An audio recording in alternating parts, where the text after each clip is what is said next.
Today's going to be a little bit different. In honor of me doing Throwback Thursdays where I read old stories of mine, I'm going to be going and doing some old school throwback to the earliest days of Creepypasta. The text boxes that were appearing all over various forums and websites like Reddit and so forth. That started out the trend way back in the days. Here's a couple of old favorites.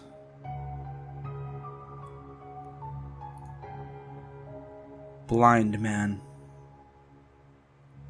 In Berlin, after World War II, money was hard to earn. Food supplies were low, and people were starving. At that time, there was a young woman who saw a blind man breaking through a crowd. She asked, "Where are you headed? How can I help you?" The man then asked her, "Can you give this letter to my friend?" She read the address and agreed. After walking a few steps, she turned to ask if there was anything else the blind man needed, but it was too late. The man was already rushing through the crowd, surprisingly without glasses or cane. She became suspicious, so she went to the police. When the police conducted an investigation into the address on the envelope, they found a terrible thing: 3 butchers cutting up human flesh and selling them to the hungry people at a low price. And what was in the envelope the blind man gave her? A note which simply said, "This is the last meat I can give you today."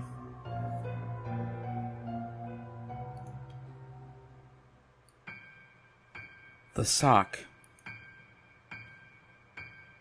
It was late. Really late. I don't know why I kept doing things like that to myself, staying up until the waning hours of the night. Yet here I was, walking up my wooden basement stairs in the complete darkness.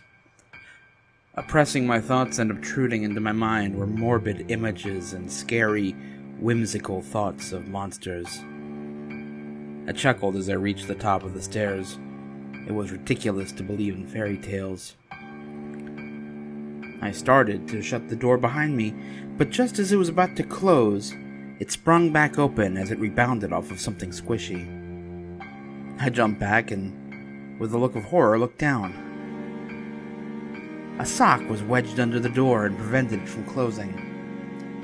I nervously chuckled and threw the sock down into the basement. Then it was thrown back, landing at my feet. I live alone.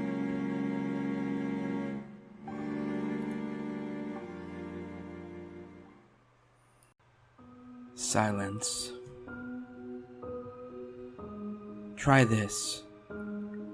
Turn off the music. Turn off the TV. If you have to, turn off the computer. Then go to another room and sit. In total silence. Do you hear that? That ringing? People say it's your brain making up a sound to explain the silence. People lied. I can't tell you what is making that sound, but whatever it is, you don't want to meet it. It is trying to break through, though. Force its way onto our plane of existence. Now try this. Repeat the first steps. Turn everything off. This time, turn off the lights, too. Still hear that ringing? You better hope you do. If you don't, it's because they finally managed to break through. And no amount of running will save you.